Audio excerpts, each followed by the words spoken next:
Welcome in, everybody, to another episode of 410 Sports Talk. I'm James Haskell, along with my co-host, Glenn Martin. And we're here on a Tuesday night to continue to shake off this ridiculous and frustrating loss, the Baltimore Ravens against the Pittsburgh Steelers. We're also here to update you guys on injuries, play a little blame game tonight, talk about put an eye in the or start to take an eye and point towards the future of this London game coming up against the Tennessee Titans, and of course break down the film with our faithful compadre Cole Jackson. We're so excited to get into tonight, and we got a ton to talk about. So with that being said, Glenn, first of all, how are you doing? Doing well.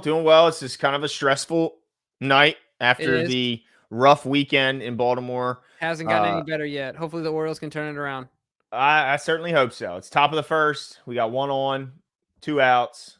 Mountcastle's up to bat, so let's hope. But man, if they lose tonight, obviously the season's over. Still a heck of a run, a heck of a ride. They gave me an awesome summer, but look, I still want more. Still want more. So let's hope they can get it done. But yeah, this was a very frustrating loss. I think a lot of fans were, they're pitchforks. They were coming for some. They wanted some people's jobs after that loss, and it didn't help that Cincinnati looked like they kind of bounced back or kind of found their offense a little bit. Certainly found Jamar Chase open quite a bit. So it's just a combination of a lot of things. But I think this experience always helps us turn the page. It helps us get over the last loss and start looking forward to the next week. So I'm looking forward to it, Jimbo. Agreed. Hopefully this serves as some positivity here moving forward, and more than anything, let's just spew it out of our mouths and get it out of our system, right? Yeah, absolutely. With that being said, Cole Jackson is going to join us here. So Cole, how you doing, man? Oh, does it sound better? Oh man! Am I right, boys? Look at the party, right?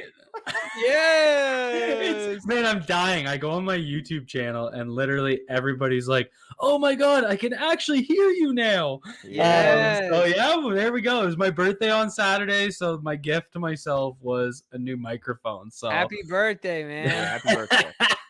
It was a shitty Sunday birthday, but we were buzzing on Saturday when I got it. So. Yeah, what's going on, boys? What's going on, chat? Good to see everybody. Unfortunate times here. We're going to get into it, but doing well outside of anything to do with the Ravens, that's for sure. Just so you guys know Cole's mood coming into this, he literally put in our private chat, "Let's get angry," with all caps and angry. So, and Cole, look, like Glenn's referenced a few times, I have as well. We've been watching you on Twitter, and you haven't been too happy lately.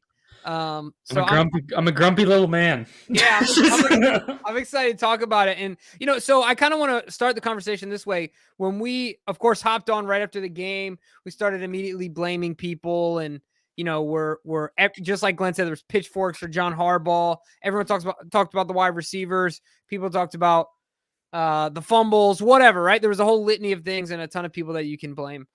My question is, what's your list look like as far as a blame game goes, right? Like, how do you break this thing down? For this game specifically, we're talking here? Yeah. I mean, listen, I'll give you guys my rant. I am big on chronological order when I'm trying to identify why a game went wrong. And this is just one of those situations where it's such a classic, this game's tucked away, put to bed in the first half. If people just simply catch the fucking ball. Like it's not overly complicated. I mean, you go back, you watch it, and there was one drive where 2nd and 3rd down and goal were drops. And then it's like, you know what? And that doesn't the goal line fade. We can get into whether or not that was a good play call if we want, but it doesn't mean that was not a bad throw by Lamar. It was a poorly placed ball.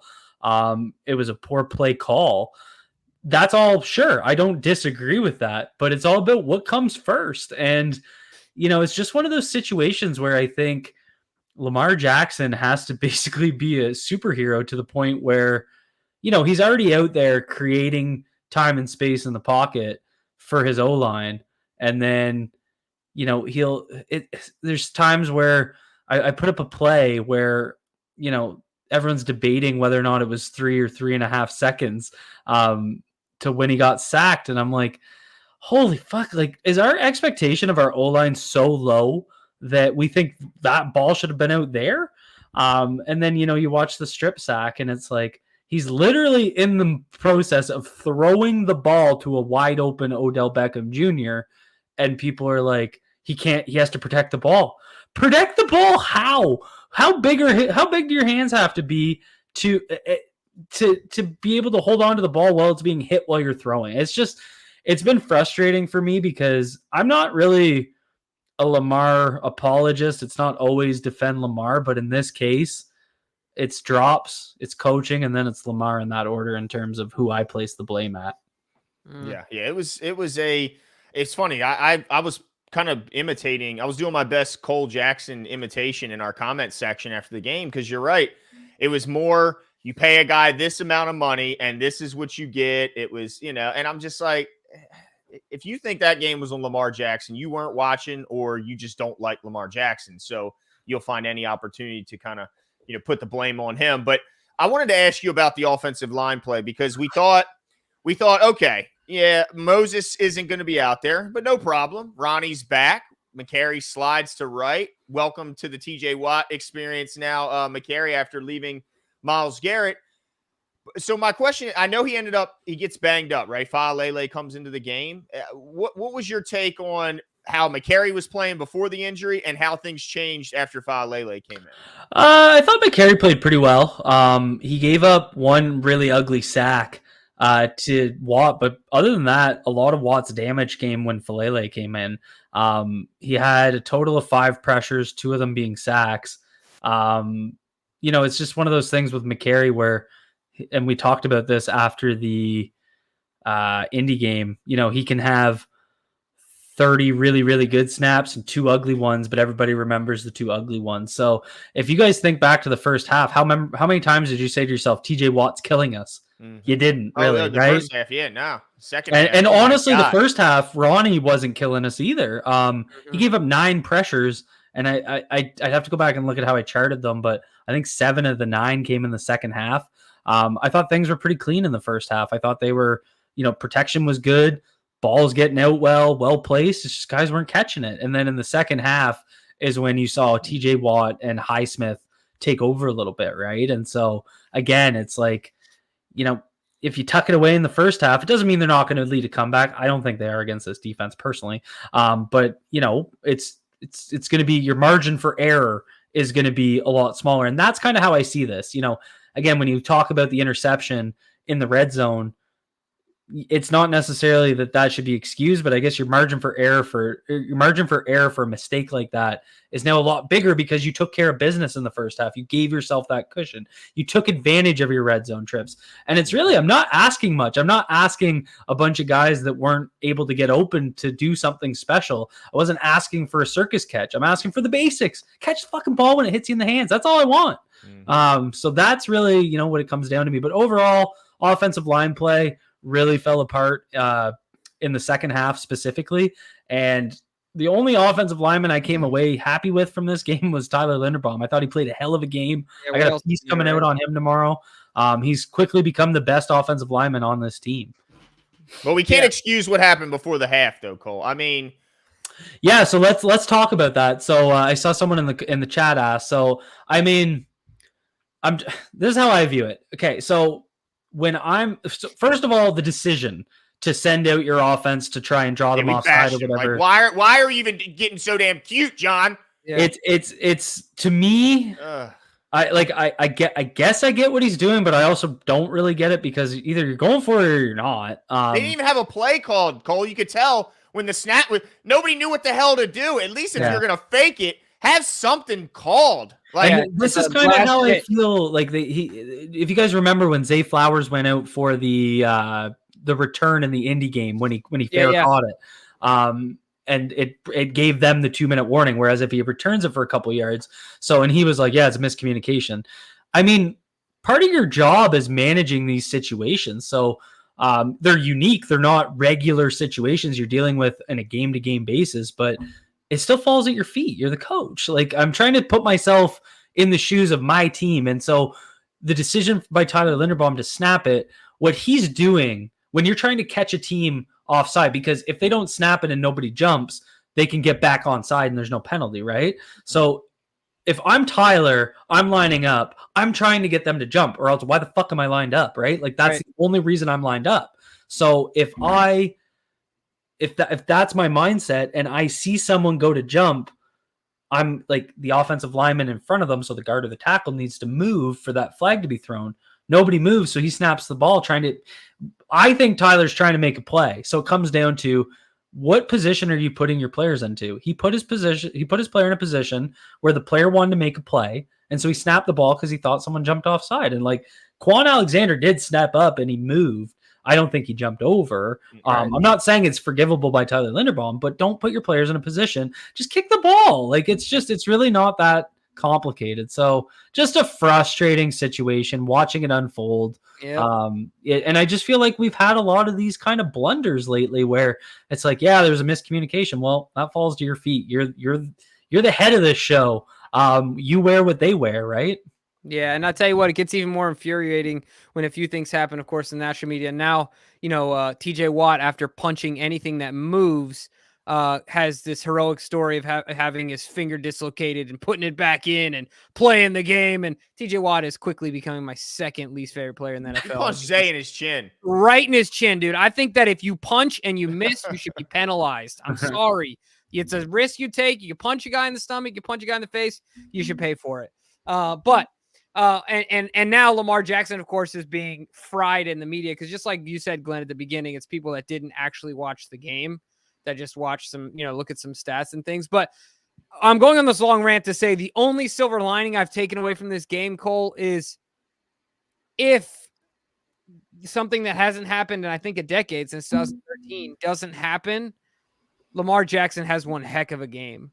And so I'm still excited about the way Lamar Jackson is playing. And that's not the only positive thing I've taken away from this game. Yeah, his teammates let him down this week, but I do believe that we have a much more talented group that is not continually going to let him down. What say you? It comes down to, when I think back to last year and the early season struggles when we were blowing leads and losing games that way, that's not something where I look in and I'm like, oh, we can fix this. Like, of course you can identify what the problem is and this is how the problem could be fixed. But when you're trying to prevent a team from beating you versus now you're trying to prevent yourself from beating yourself, you control what you do more than you control what another team can do to you, right? So there is definitely an easier path this year to righting the ship. At some point, the talk needs to become the walk, and it's like, yeah, we need to stop fumbling. Agreed. Everybody agrees. Okay, well then stop fucking fumbling, right? Like, sorry for the language. This one's got me heated. So it's just, and again, it's like, we talked about it last week when Mark Andrews was running with that ball and the punch was coming from behind and we all cringed. Did anyone else cringe when Justice Hill was being chased down on the screen? Because I was like, I saw it coming. I'm like, no. And then it goes out and I'm like, it's just a freaking repeat. It's the same thing. So it's just, a lot of that comes down to, and I think you can look at it, and this is always the classic, players dropped the ball, players didn't execute. How can you blame the coach for players executing? Anyone that's coached, you wear what your players do. That's literally what coaches do. Anyone that's coached a sport that's at a competitive level, if your players are doing poorly, you wear that. You feel that. If I'm on the sideline and my O-line's playing like dog crap, who do you think the head coach is yelling at? He's not yelling at the offensive coordinator. He's yelling at me. So it really comes down to, I think people need to better understand what the role of the coach is and what their responsibilities are. The head coach wears a lot of this. It doesn't mean, you just fire him and you don't think twice about it, but you need to ask yourself some hard questions and have those hard discussions. Yeah, I gotta, I know that the offense got all the attention and certainly all the blame, and they deserved it. But I gotta ask your take on some of these on the defensive side of the ball. Marcus Williams is running around there with no left arm. It's pretty clear he couldn't use his left arm when tackling. So I find it hard to believe he'll be able to use it down the field for pass breakups. And I look here and I see he played 95% of the snaps. Geno Stone just 30% of the defensive snaps. Is it crazy to think that a fully healthy Geno Stone is better than a one-arm Marcus Williams? I think if you got your best players available, you got to play them. But he didn't look himself, right? Like there was definitely times where even just kind of running the alley, he looked a little bit more timid. And I think we talked about Marlon Humphrey a little bit. I didn't think he was going to play, and it just seemed too soon to be returning to. And I know people keep saying it was 7 weeks. How's that too soon? What I mean by too soon is he just started practicing and kind of getting back to that regular play of football. That's hard on your body to just go straight into a game. Played 37 snaps. Marcus Williams played more than that. And I know he had an extra week of practice, but it comes down to, I guess I'm just wondering, did he come back still hurt to play? Yeah. Because it reminds me of my critique of the Joe Burrow situation. If he's actually hurt, and I know there's discussion of people think he's not actually hurt, but if he's actually hurt, is playing him and prolonging him taking that recovery to get healthy worth it in September and October? I don't think it is. And so I'd apply that same logic here. Like, give the time, get through it, and then you'll have them in, December, January when you need them. That's when you need your key players, and it's up to the backups to step up and get you through these regular season games. So if Marcus Williams is still kind of ailing, that's not going to suddenly get better week to week. It's not going to get better over the bye week. If he needs extra weeks, give it to him. We're going to need him later in the season. I think the thing is, I guess it could get marginally better. I think the thing with Marcus is that, well, I'm not a doctor here, but I think he needs surgery, and it's just at this point like a pain and mobility thing. And he's like, well, you can play this year as long as you can. Just don't put your left arm above your head. Yeah, exactly. Like, holy crap, man. It reminds me of my grandfather when he got a pacemaker put in, dude. Just couldn't raise his hands up here. Yeah, man. Don't do it. Marcus. Speaking of your grandfather, I just bought a Buick, and now I've realized that I'm 90 years old. Wow. But you know what? It's a safe, felt luxurious. It's SUV? Nice ride. Yeah, it's the Encore. And so if you Google 2019 Buick Encore and you look at that car, you're like, I ain't driving that. And then you Google 2023, you're like, okay. Yeah, they did some work on it. Now the slogan is not your granddad's Buick. So nice. You know what? Still kind of feels like my granddad's Buick. I remember seeing those commercials where the guy's like looking for the Buick and he's like, I don't see a Buick out here. They modernized it, but I still feel old. I'll give it to people that want to make fun of me. I definitely still feel like an old man. Hey, it's exciting getting a new vehicle. So yeah, congratulations on that. Jimbo, we talked about. You brought up Harrison and how you liked what you seen. Him playing the edge, and he got a huge boost in play time. Played 50% of the snaps. What was your thoughts on what you saw from that outside linebacker group, Cole? Their poorest outing of the year from the outside linebackers. Very little pressure. Later in the first half, I didn't really care too much. They were really keen on establishing the run. I was surprised. They ran it a lot, and then when they started kind of throwing it, they had.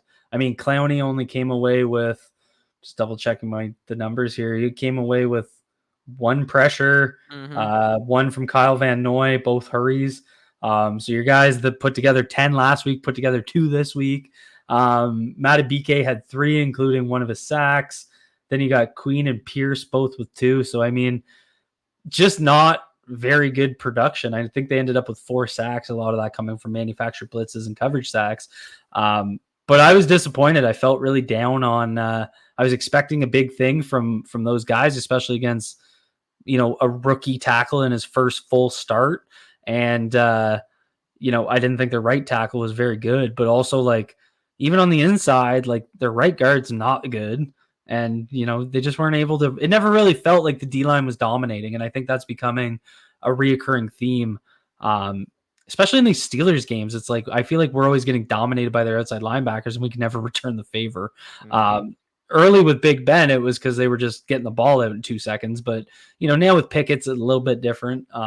Opportunities to get to him, and guys just felt like a lot of stunted rushes, whereas just kind of like guys weren't really getting any momentum. So I was really disappointed with that. Yeah, the one thing I wanted to add when it comes to that is, what are your thoughts on Glenn? We're talking about this. There's been a lot of speculation on Twitter. Danielle Hunter. Are the Vikings gonna start tanking? Are they finally gonna blow this thing up? Justin Jefferson is out. Who in our fantasy league drafted Jefferson? Was that Pierney? It was Rob. Rob? Oh, his season's over. No, I don't know if his season's actually over, but that's just brutal. As my guy comes back from a hamstring injury, I'm feeling good about. But no, I guess my question really is, while I'm bragging about my terrible fantasy record, is what's your take on any sort of action at the trade deadline? Do you like Hunter? If the Vikings do decide, I don't know if the Vikings ever will. They don't seem like the type of team. Sorry, my light just fell. That would be smart enough to blow it up. But what's your take on him? Do you think he's a fit? Glenn's a big fan. I think the Ravens would go. Do you think EDC would pick up the phone and be like, "I'll give you a second"? Yeah, I don't know what they'd be looking for him. I think the team that trades for him only has to take on $7.5 million this year in terms of a cap hit. They can easily create that with restructures. So the financial aspect for this year anyway, I'm not sure about next year or what his contract looks like, but for this year, it's doable.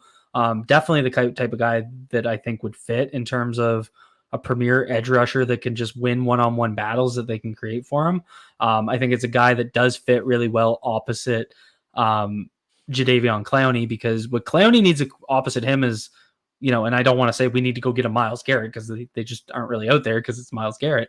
But kind of the thing about Clowney is he can be so disruptive that he will draw attention. I mean, as much as he's not getting home, getting sacks, he's causing consistent disruption across games so that, when the defense has to pay attention to him, it benefits the guy opposite him. So, a guy like Hunter on third down makes a ton of sense to me.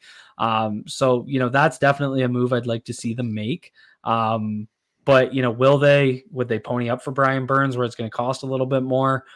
Probably not. But I also would think compared to a situation where they weren't thinking about Patrick Queen as and they could still pay him at more of a modest contract, but they weren't paying him, kind of the big inside linebacker contracts. What they do, they traded for Roquan Smith and basically paid him that premium contract. So would they do that in this situation with Odafe Owe and whoever they bring in, and then kind of let Owe either stay on the cheap, or they just let him go and get a third-round pick back for him? So I see that as a very comparable situation. So could I see EDC doing it? Yeah, I definitely could. I think he just kind of did it on defense. Yeah, I tell you what's cool is that, or exciting, is that those teams that we've kind of said, well, they might be sellers, they're both kind of the Carolina being one with Burns, and then now the Vikings, and then losing Jefferson certainly doesn't help. I want to throw a couple of these DK's up not here, guys. Sorry, forgive us. We're a little behind on these. Thanks a lot, DK. He's out drinking again. He's out there taking body shots out of somebody's navel right now. Who knows what this guy's up to? But it's just Quan says wide receiver core have a favorable matchup the next 3 to 4 games. If we see no improvement from Bateman and OBJ's health, do we trade? I pray Keaton plays this week. Well, first and foremost, if you don't see improvement from those guys, and I'm not sure there's going to be a lot of teams willing to make trades for them. So I think we need to see improvement for us, and if there is a potential trade, which I don't see one. But what's your thoughts on Keaton Mitchell here, Cole? Because I was surprised to see, Drake gets the one snap, but really it was the Gus Bus and Justice Hill show. We didn't see Melvin Gordon like we had the week before. What do you think about Keaton Mitchell getting some play time this week? Yeah, I'd like to see it. I would have liked to see it this week. I see more value in bringing him up than Kenyon Drake, especially if they're not going to play him. I'm assuming that had to do with special teams, and I'd have to go look at what his special team snaps were. But my assumption is he had at least a couple, or else that wouldn't have made sense. Let me bring it up here really quick. Actually, I have it up here, but did he play none? Looks like he played none. He played one offensive. Oh yeah, 0 special teams. Yep. So that just doesn't make sense to me. It's I know Keaton Mitchell wore the yellow jersey all last week, so that means he's on the scout squad. So he was never really in their plans, but I think they're pretty happy with Gus and Hill as their 1-2, and I'm not sure Mitchell's going to unseat them right away. but I would like to see him get a couple of opportunities, a couple snaps. You can see a guy like in Denver right now, like Jaleel McLaughlin, who's just able to, he's a smaller back, kind of that old school receiving back style. And he was able to make an impact last week and the week before. So, those types of guys with that type of speed, especially with the way the Ravens are playing a spread defense right now. I mean, look at how they got Justice Hill out in space. Look how they've gotten Kenyon Drake out in space, right? So guys with home run hitting speed, like what Keaton Mitchell has, that's definitely what I'd like to see them do. So, Hill could revert back to a little bit more of a special teams role and kind of that RB3 if they want to get a little bit out of Keaton Mitchell, but they got to give him a look soon. Yeah. And it'll be exciting. We'll see what we get out of him. And I think a lot of people will be excited to see what he does out there. I just want to add to that last comment real quick. Yeah, I think our wide receiver core is what it is. They're better than they showed, guys. Let's not give up on them yet. Yeah. I don't think anyone's panicking about the talent they have in the room at this point. They just need to play, but the talent is certainly there. Masi said, I mean, look, what was it? 2 weeks ago, we were singing their praises, right? And they hadn't had a drop going into that game. Right. So yeah, the list is now short. It's only the Niners left, right? Yeah. Oh man. Yeah. They look pretty good. Yeah. So, Masi says, listening to New York radio, is that Farrell? Farrell. I think it's Farrell. Yeah. Farrell. He said Lamar should start ignoring some of the senseless play calls. Wondering why throwing when on goal line instead of killing time and run. Does Lamar have such power? So what I would say about this is I think that there is a lot of ownership in Lamar's, this is the most ownership and autonomy that Lamar's had. I don't think anyone knows the actual extent of, what he's able to do in comparison to what he's doing at the line, where that line, is drawn. Maybe we'll see more of that as the season progresses, but I would say, does Lamar have the power to call out of a run or out of a pass to a run play? I think he does, but I think the other thing you might have to consider is I can't really remember what the personnel was at that time in order to just, turn around and do that. So just a lot of considerations there. But I think the criticism, look, you get the ball at the 8. You run first down, you get 4 yards. Second and goal from the 4. You run I can't understand. Help me on that one, Cole. The shovel pass, the left-handed shovel pass in traffic to Mark Andrews. To me, it's just like so many things could go wrong on that play when I'd be fine with 3 kneel downs and kick the damn field. I mean, of course, but I also think running the ball is your best way to score. So it's the smartest way. Yeah. And it's your best opportunity to score. Give it to Gus. Let Lamar keep it. Run it. But why are we doing a left-handed inside shovel pass with all kinds of movement that could have went haywire, and then we're throwing a fade? And before you even get there, Glenn and Cole, before you answer, did anyone else raise their hands up in ultimate confusion when the camera panned over and Gus Edwards was coming off the field? You're like, that too. This is stupid. What are we doing here? Right? Sorry, you can answer Glenn's question as well. But I mean, I just lost my mind there. I already knew it was over. Screw it. We're not getting a touchdown now. I'll tell you what, I love that play. Oh my! Because how could it went wrong? I posted it last night, and Hill ran a motion flat route, and 54. I don't even know who he is on the Steelers. 54 followed him, and loser. The shovel came, and the Ravens block set up, and 54 that's following Hill, obviously.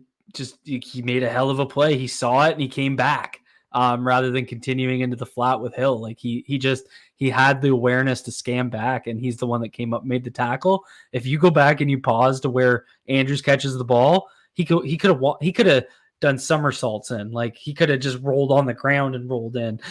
It was that open. It set up so well. But it's set up so well except for the guy following Hill. So I guess the criticism that you could have is you could have motioned Hill into essentially the tight end slot and then have him go block the guy that's following him in man coverage versus running into the flat, because that's really what happened. But I kind of liked it. I kind of liked that one. I said in my tweet when I sent it out, I would have just ran the ball 3 times. So I'm not saying that wasn't the right decision, but I did like that play call. I won't lie. Oh my God. Let me tell you, left-handed shovel pass. Yeah, the opposite hand oh thing my God. will drive anyone crazy, but absolutely will drive Glenn crazy. Let me tell you what, Cole. This is quick story time. You don't know us super well yet, but anytime you play, see, hold on, I gotta address this. There's a comment. They were ready for. You love that play, Cole. They were ready for it. They weren't. One guy was. One guy. Nobody else saw it. I'm telling you. If you go into my Twitter and look at the play, nobody has their eyes anywhere near Andrews except for 54. Nobody else has a damn clue where the ball is. Go watch the play a few times. I'm telling you, they did not know that was coming. It was one player following Justice Hill that looked to his right when the ball was being snapped and saw it and came back. Glenn, you know what that play was? Cole, that play was a Joey play. It was classic. Look, let me tell you what, Cole. Anytime you play basketball with Glenn, or any sport, the senseless, I'm the only one smart enough to see this play and no one else is going to see it coming. So I'm going to throw it all the way down the court to somebody who's not looking, who can't catch the ball and only sets picks and plays defense anyway. But you know what? This is the play and no one else sees it coming. That stuff drives Glenn grinds my nuts. gears, Cole. No, you know what? And it's so here's what I will say to Glenn's point, because I'm sure this is how Glenn's feeling. I'm going to do a little mind read here. All right. When your team, and I think back to the Titans game when they were going for 4th downs, the 2019 game, when your team's not executing well, when you're having execution issues all over, that is the reason to not call a play where it's just a little unconventional. It's situations when you're buzzing, everybody's high confidence. That's when I think getting cute is probably smart, because guys are. But when you're not executing well, and again, this was not a failure of execution on the behalf of the offense. It was just like I said, it's set up well. Guys released their blocks to get into the second level well. But that is the reason to not make that play call, because I mean, all it takes, like you said, is one little, silly little, and then it all falls apart, and you're like, what are you doing? You guys can't even catch a slant. Right. so that's a fair point. I completely agree with that. Yeah. Well, yeah. Oh man, I don't like when they get too damn cute. JL says, do the Ravens have a number 1 wide receiver? I'd say honestly, JL. Go ahead, Jimbo. JL, hold on. Here, JL. I'm not going to assume anything, but, I'm going to change what I was about to say. JL, this is all I'm going to say is that, don't fall into this recency bias, right? It sucked on Sunday, but let's not throw the baby out with the bathwater, right? Let's not throw the munchkin out with the bathwater. You like that? Because Zay Flowers has shown some he's flashed real promise. I think we have a number 1. I think his number is 4. I think his last name is Flowers. And I think it's pretty clear, right? Come on, JL. He had a terrible game. He's also a rookie. Take a second. He got punched in his mouth, too. Yeah, he got concussed. Yeah. He got jaw jacked by TJ Watt. TJ Watt literally broke the punch machine on his face. What do you think, though? Do you think the Ravens have a number 1 Cole on the roster? I just got to plug my computer in. I saw someone say they don't have talent. I definitely think they have talent. Mm-hmm. I think we've already kind of seen some of that talent. I do wonder how much they, I have questions about the consistency, and that's where, in a rookie year, we saw so many flashes early from Zay Flowers. I give him a bit of a, he's allowed to have a rookie game. It just came in week 5. He's been pretty darn good. 29 catches, 317 yards through 5 weeks. If I had told you that was going to be a stat line at the start of the season, you'd probably be pretty happy with that. So I do think a lot of it is recency bias with Flowers. Do we have a number 1 right now? I'd say no. I don't think we have a number 1 right now, because your number 1 needs to be that week in, week out executor, right? So, and I don't think they have that yet. They don't have the guy that we need to go double cover. Their number 1 receiver is still probably Mark Andrews. From what I've seen, he draws the most attention, but is he a number 1 wide receiver? Probably not. Right. So right now, I think they have the potential to finish this year out with probably 2 number 2s. in Andrews and Zay. And then I think if OBJ can kind of stay healthy, because I mean, I think people are forgetting he left again in this game with an injury. We're not forgetting Cole. Yeah. So, and I mean, he's probably looking like a number 3. And then Bateman, like, I mean, if Bateman just catches a ball in the end zone, everybody probably feels a lot differently about him. Yeah. But until he fixes his mentals, I don't know what he is right now. Like it's tough. It's a tough look, but I definitely don't think they have a number 1 receiver right now. Wow. Okay. Well, Cole, I know you got to run, so we're going to let you get off here. Thanks so much for joining us, guys. If you haven't done so, please go over to Road Graders on YouTube, follow or hit the subscribe button. Cole does a great job breaking it down for average fans like myself. Cole, thanks so much for joining us, and we'll see you next week. Thanks so much. Take care, guys. Yep. Right, see you, man. All right, Jimbo. I want to get your take on a couple of these. Yeah. I know we're kind of behind DK. We're a little bit behind here, so we'll get caught up, and then you'll be up to date on them. Yeah, here we go. Koopman says, if we don't trade for a pass rusher, I don't know what to say about this team. We need someone like Hunter or Burns. All top teams have a top pass rusher. And I certainly understand. I think if you look at what the Eagles, the Eagles have the best pass rush. They went to the Super Bowl. If you look at who was number 2 last year, I believe the Chiefs were right there as far as pressure rate. So there's no doubt that the top teams have good pass rush. Yeah. The Niners, you just name them. They all have good pass rush. So I think it's important. Now, having said that, the Ravens were top 5 in pass rush last year without a guy. They were 5th. So, but like Cole said many times, with a bona fide pass rusher, it allows you to be so much more creative on the back end. When you have to constantly manufacture and create pressure, it's taking guys out of coverage. So, yeah, they were top 5 in sacks, but they did so probably sending guys that, other teams who have a bona fide guy don't have to send and can leave those guys in coverage. Yeah, I mean, even if it looks differently, it looks differently. But I do think this is what I'll say about your comment, Coop man. I'll say that I think Eric DaCosta, if you see it, he sees it times 1,000, right? So I think he's going to do everything he can to fix the problem. But if the ability to trade in a reasonable, a reasonable amount of assets is not there, that's not going to overwhelmingly compromise the team, he's not going to do it. Just that simple. But I'm also okay with it. Like, we need to get it done. But I don't know if that is, now we're going to the Super Bowl type thing. I think that it can, that pass rush can manifest itself in other ways. All that being said, I want us to go after those guys. I just don't think he's going to bet the house is what I'm saying, Yeah, but I wouldn't be shocked to see him go after somebody. I mean, yeah, me neither. Wouldn't be surprised at all. Roquan last year, so he's shown he'll do it. Tom Votto says, did you guys happen to see Dan Orlovsky break down the interception in the end zone to Beckham? He was talking about the fact that Lamar was in the gun and not under center, and that throws off the timing when throwing the back shoulder fade. I didn't see that. I watched. I'm upset I didn't get through all of it. I got through half of the breakdown from the QB school, which was pretty cool to see. But man, I mean, all he was doing was pointing out a bunch of drops. So it really wasn't. Right. I mean, I think Cole tweeted that was the first time Lamar had thrown that pass in the NFL. I think Cole tweeted that. Really? Maybe. I think so. Interesting. Okay. So, well, either way, that play was it should have never been called. I mean, it's for so many reasons, like not just the situation, but also the fact that you're throwing to a guy who's been in and out of that specific game with injuries. You're throwing to a guy who's going up against a 6'4" corner who's known to be physical with no threat of the deep ball going by him. I mean, it was just it was a bad throw, but it was a bad decision. It was everything was bad about that play. But no, I missed Dan Orlovsky's breakdown. Yeah, and I'm not concerned about the fact that I missed it. I'll be all right. Yeah, I did see his highlight reel, though. He threw a lot of highlights to Calvin Johnson. Calvin Johnson will turn any throw into a highlight for his quarterback. Seriously. Oh, my goodness gracious.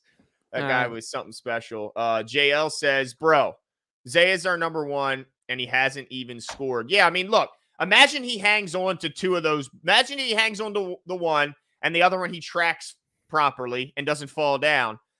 I think it's a totally different conversation. For one, he has a touchdown, but he also has probably over 400 yards in 5 games. Okay, and if he's not our number 1, JL, what do you want me to tell you now? Like, what do you want me to say? He's Well, our Zay number is one. Is our he number a one. number one or our number one? Zay Flowers is our number one. McCole's saying we don't have a number one. I think that Zay is the guy. I think he had one bad game. Any of you who play fantasy and pick up a number one wide receiver will also know that 3 to 5 games out of the year, they'll be doo-doo. Like, they just will. What has Devontae Adams done for anyone lately? What has Well, Jamar Chase didn't do anything for the first 4 weeks. until the lowly Cardinals. Good for Yep. you, Jamar Chase. You beat up on some high schoolers. T. Higgins. I mean, just a bunch of guys. So I understand your point. Zay needs to get in the end zone, but he's been incredibly productive and definitely for a rookie. A rookie Raven, right? Like I know everyone's blaming these drops on the wide receivers, but I feel blessed as a Ravens fan to have the wide receiver room that we have. Like, but they need to play like it. They need to play like it. But imagine us having this conversation last year when Demarcus Robinson was our number one.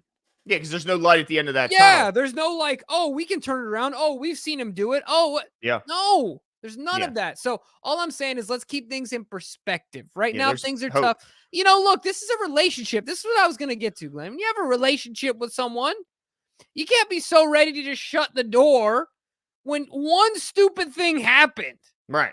Like, let's talk this thing through. Let's work it out. Like, let's just move on. But like, we don't need to like, all right, it's over. Wait a second. Like, that's ultimate toxicity here. Yeah, let's not be that. I know that game hurt, and of course it makes this game matter much more. But it's certainly not the end of the world. SMKG says this feels like another year where we go 10-7 and lose in the first round of the playoffs. Nothing special about the team. Keep losing gimme games. I mean, I get why you feel that way, but I don't. I feel like there is special stuff about this team. I still believe in our guys, and it's not easy in after you lose a game like they did. But I still think they do have a pretty special team. I mean, look at that. I mean, look at their defense. Outside of edge, they're pretty special. I mean, just the way I look at it. Offensively, outside of that one game, you think that, I mean, I still think Zay is a special type of talent. I still think Mark Andrews is a special talent, and obviously Lamar Jackson, but they just didn't show it. So let's not, I mean, it is frustrating that they're losing the gimme games because it's these games that end up hurting you for playoff seeding, playoff chances. You wonder why you don't get a home playoff game.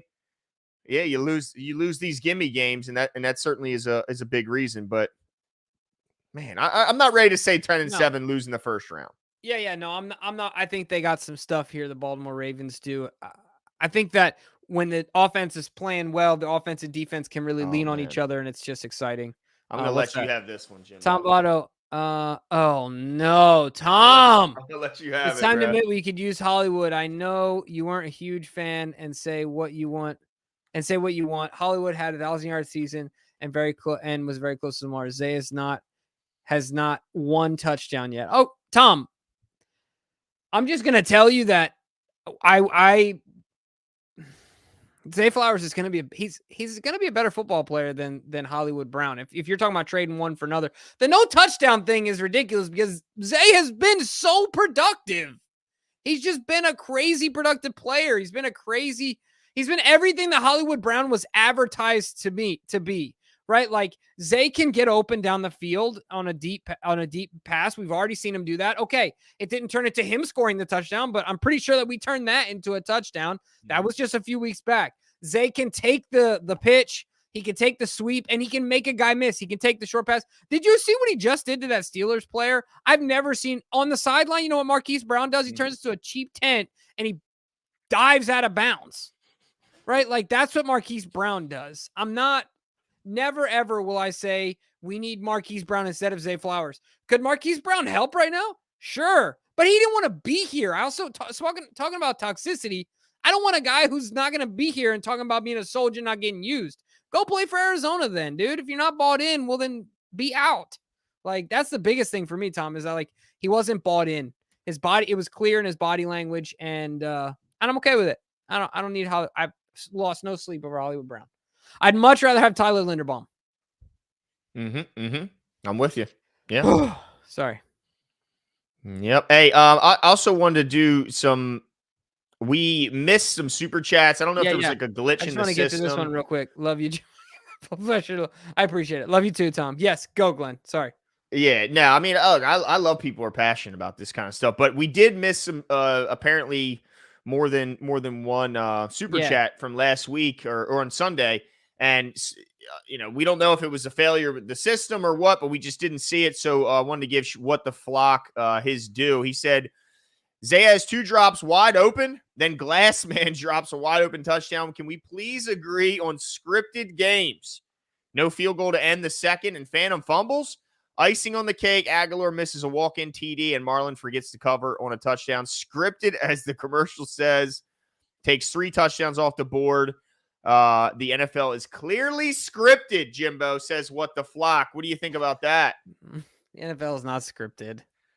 It's just not scripted. I don't know how. I mean, there's a ton of cases to disprove this. The furthest I'll go down this conspiracy rat hole is simply saying that the NFL is entertainment and it's meant to entertain. So the NFL has an obligation to create storylines and to beef up these storylines.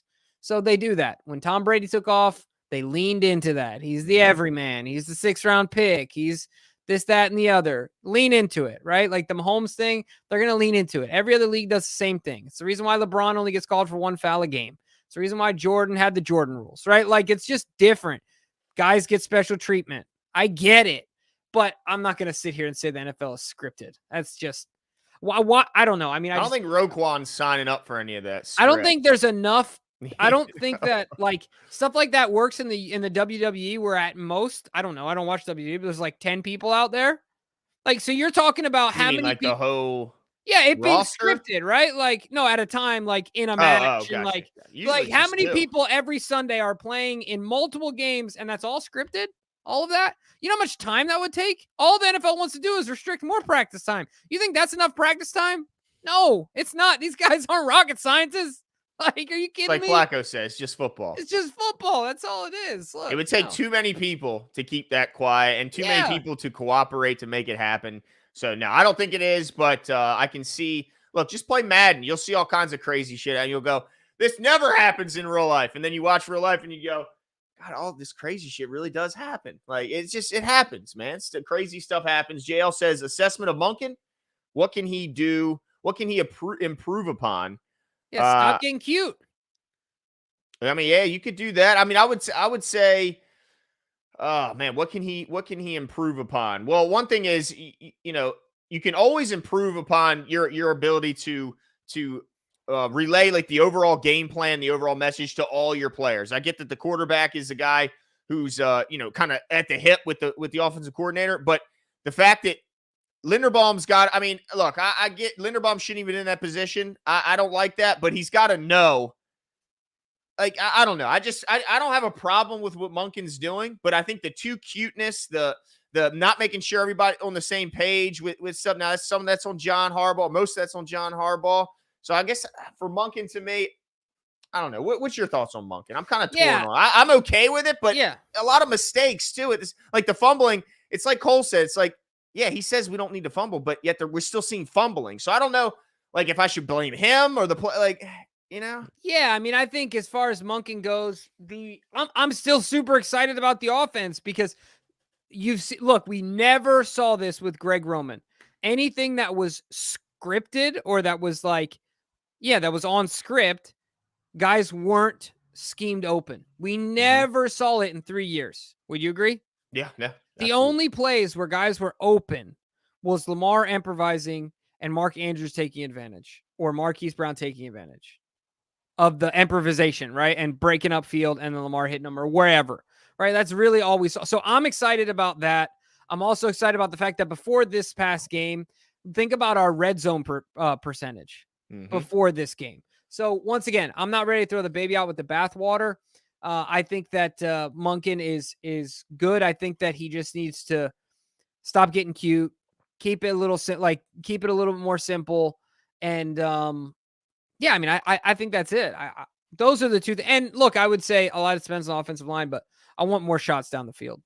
Yeah, for sure. But you're right. A lot of it is the offensive line. Oreo Cookie, appreciate it. If you meant to say something, you're going to attach a message there, but appreciate the generosity. Absolutely. Shout out to Oreo Cookies. SMKG says, what do y'all think of the Chase Young as a potential trade? I think that the Washington Commanders should absolutely be in sell mode. I don't know if they are, but what has Chase Young done this year? I guess the question would be, what does it cost? If it's a low-level draft pick, then sure, why not? I'm okay with it. Right. If they want to ask for Patrick Queen, then the answer is hell no. Right. Yeah, that's just crazy. Yeah, I mean, I told you when we talked about this, I was excited about this coming up, but Patrick Queen has played his absolute butt off this season, and him and Roquan just find a way of bringing the best out of each other. So I'd rather them go after different guys that we've already talked about, right? Whether that's Burns or whether that's Hunter. I think that I'd be more excited about those two. Let's see here. By the way, Chase Young has 11 total tackles on the year, including 3 sacks. So, I mean, he's not necessarily lighting up the world here. Let's see. Would he lead our team in sacks, though, outside of Kyle Hamilton? Probably. But you got to remember, he's playing with Montez Sweat. He's playing with Deron Payne. He's playing with Jonathan Allen. He's playing, I mean, he might get a little more attention if he comes to Baltimore than he's getting right now with the Commanders. And yeah, Ravens O's Nations says quick RIP to the O's, man. So sad. High hopes. Yeah, it got ugly really quick. 6-0 in the second inning. Hey, they gave us a great summer, man. They gave me a great summer. Look, there's a lot of summers, Jimbo. By the time it's hot out, I'm like, what the hell am I going to watch? Because the O's are already out of it at that point. So the fact that they gave me a great summer, I'm still, hype about this team. They're a year early. Nobody thought they'd be this good this fast. So I'm not going to let it get me down. I still love my baby birds, but obviously we wanted more once you got to this point. Dude, put the shades on. Put the shades on. You got to look ahead to the future, right? Certainly bright. Yep. Yeah, for sure. Wait, you just read this one, right? Nope, not yet. Oh, well, anyway, yeah, dude, what's going on with the O's, man? It's giving me 14-2 Ravens vibes. Yeah, it's just a tough one. It's a tough one. Like all the things that Glenn just said. Even I got excited about them, dude. Dude, I mean, they're so fun to watch. Like they were. But look, there's a big moments, and the Tampa Rays. The Texas Rangers got an explosive offense, and yeah, they jumped on us early. So shout out to them. Well, let's get into our show competition winner, who I'm excited to announce because he's becoming a regular as far as winning goes. I think this is his third time winning, DK, in total. Like, all right, DK, why don't you throw this bad boy up? Drum roll, please. Our competition brought to you by BetUS. Of course, David Cutzell is the winner. Shout out to Dave. We'll make sure we're starting to line his closet the second time this year. He's going to have a whole closet that's just 410 Sports Talk swag. But every week, as you guys know, we do over-under competition. It's easy to enter. Obviously watch the pregame show and then add post video in the comments or in the comment section or any social media, where you can find us. DM us your predictions. The winner gets a 410 Sports Talk shirt. But Dave, shout out, man. Glad that you won it again. Hopefully we'll get some contenders in here for you. You guys got to knock Dave off of his throne here. I don't know what's going on. But we got a lot of submissions. So you got to give credit where it's due. Yeah. Dave's he knows his stuff, man. You got sniping them. But absolutely go visit BetUS to get that match. I mean, they're going to give you 125% match up to $2,500. Take advantage of it. Free money. And Jimmy will tell you, look, it makes things more fun when there's a game on that the Lions are playing the Buccaneers. You might not have a whole lot of interest. You put a couple shekels down on one of these individual player prop bets. All of a sudden, it makes watching that game so much more fun. Yeah, let me tell you what. I was up later than I was up past my bedtime last night, making sure Josh Jacobs got me my points. Let me tell you what. I got out to a late start this morning, but as just like Glenn said, it's just so much fun and really, really easy to do. And look, nothing like free money, right? Is your light going on and off, Jimbo? It's off. It's dead. I got a new light, guys. And Your new light, dude. I know, but the I same just old figured guy out- not plugging it in. No, well, the thing is, I had it plugged in, but what I've learned about this new light is that the USB, it's a bigger light, so it doesn't charge it enough, so it's still dying while I have it plugged in. Yeah. And so it just died, and I have nowhere to plug it in on hand right now, so I'm just rolling with it, dude. Rolling with it. This guy is always going to have light issues. I mean, forever. I fixed mine. Up there it goes again. Or is that your computer? That's what it is. When you change windows, your brightness is changing as you're doing it. Oh, okay. Now I I'm like, understand what what's going the on. All right, hell I'll is just stay going here. on here? How's this? Look at this. Oh wait, my brightness is all the way up. I was about to say. All right, cool. Yeah, that's good. Yeah. All right, cool. Yeah, we can see the hair. That's all that matters. That is all that matters, dude. You like the line? Is the line clean? I do, dude. Looking good, man. Is the line clean? All right. Now, good. look, I wanted to fill you in on some what's going on with the Ravens too, Jimbo, because they are doing things quite a bit differently. And look, we're obviously going to have our preview show coming up on Friday, but I wanted to mention the fact that the Ravens have been in London. Like they are not doing things like they did last time, where I think they didn't get to London till like Friday. They've already been there, which is kind of interesting. And apparently this is kind of like the culmination, is what they're calling it, of a year's worth of planning to get to this point. And I got to imagine moving, because they're practicing there. So if I'm, assuming correctly, they have to bring all their practice equipment too. So just imagine the amount of stuff that has to be moved for an NFL team to be prepared to play a game. I mean, what do you think about this kind of different approach on how they're preparing for this game? Yeah, I think a week is not enough time. If they could get more time, it would be worth doing. Adjusting to time is difficult. I think the only thing more difficult than adjusting to time on short notice is altitude. I think that's the only thing that takes even more time. Like, we're talking playing at altitude, I want like a month. You know what I mean? Ideally, obviously that's just simply not the case. Right. But I'm glad, the earlier the better. Get out there, get used to it. Get a few nights to get jet lag out from under you. Get your circadian rhythm going well. And definitely a big undertaking, because you got to find a place to practice. You got to have your equipment, because you don't know what's going to be out there available to you. Now, you should be able to find quality fields in a place like London, where obviously there's a lot of fields out there for soccer and such. But you got to make sure there's, you bring your equipment, because you can't depend on anything that's there. Man, I think I think you do two things to have success. You prepare to give your team as much time as possible, and you're intentional in your actions, but then also you want to move forward like business as usual, because you can also psych yourself out.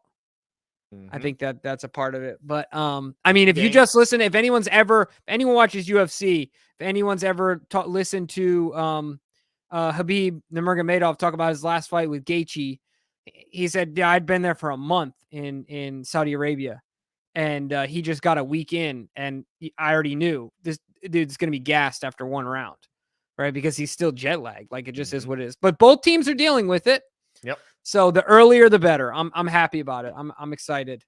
I'm trying to find the clip, and I'm of course not able to in the moment, but I saw a clip of the field going down. Any concern about just the health Wembley? of the because apparently, I just saw a quick video of them. It looks like a carpet being put over a parking lot is what it looks like. Like, yeah. I'm a little bit concerned when you compare it to what the Ravens play, certainly at home on a full grass field. So is this not a grass field? It's just turf? It's grass? If it's grass, then how the heck how does this work? Because it looks like a machine, like a steamroller that just lays it out. I mean, the only thing I would say, I don't know, but I think they've been playing on grass for a heck of a long time out there. I don't think and so. I feel good. Yeah. DK said in our chat, Premier Soccer is much better fields. I would agree with that. That's not what I was reading. That their fields aren't good. They prefer turf in soccer turf. because it's faster. But and they don't have to worry about being tackled. I believe it's all turf over there. I'm pretty sure. Well, if it's turf, then that sucks. But I would be shocked. So that's not... like I just put on Wembley Stadium turf in Twitter, and it's like turf is horrible. That sucks then. Yeah, so I just shooting everything you're saying right now. Okay, hey, maybe everything I'm reading on Twitter is completely incorrect, but Yeah, I just saw a video of them laying out the turf, and it just looked Oh, disturbing. is this where they're to me. playing, DK? Tottenham Hotspur Stadium? All right, well, that's good to know. Okay.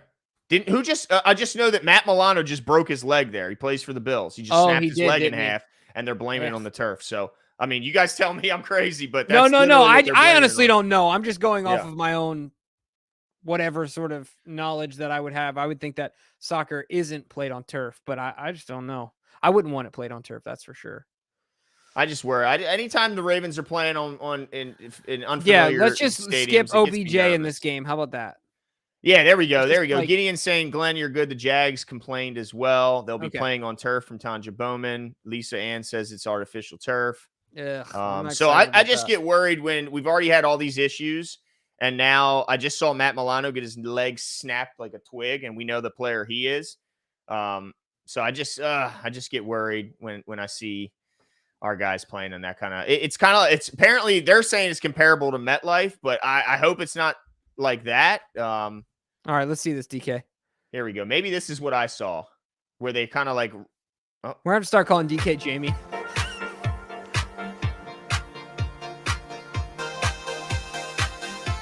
I like the jams, bruh.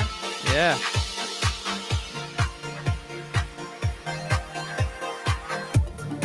All right. I like the water. That's. Holy crap. This is so advanced. Wow. Yeah, this is quite the production here. Yeah, well, Premier League doesn't mess around. But I mean, there doesn't look like a lot of padding there. Yeah. Are you skipping ahead, DK? Is that what you're doing? No? Okay. Anyway. Yeah. No, I mean, if they're complaining about it, they're complaining about it. So there's obviously something to be complaining about. But hopefully it works out and we get out of there safe, right? Like we want to get out there safe. We want to get out there healthy. We want out there with a W because we should beat the Titans. Like it just is what it is. We should beat the Titans. And then we get to come home finally. Feels like they've been on the road for forever, bruh. Mm-hmm. I mean, holy, we need to get these boys back in town. The only thing I wonder about is when will there be a situation where a key player in the NFL, period, I'm not talking about the Ravens, can't get a passport because of a criminal record. Because I don't think if you're a felon, you can get a passport. I'm pretty sure. On our team, do we? No, I don't know. And I also know it depends on the country too. Like you can only go to certain places and stuff like that. You know what I mean? Like the day will come, right? Well, I don't ever foresee a London team permanently being a thing just because logistics don't make sense. But I guess it could be a thing for that one game where it could interfere with somebody. That's what I mean. Like imagine your best your best defensive player, your best offensive player just happen to have a felony in his background. You know what I'm saying? Like I'm just saying, look, how many teams is that probably the case where one of their best players?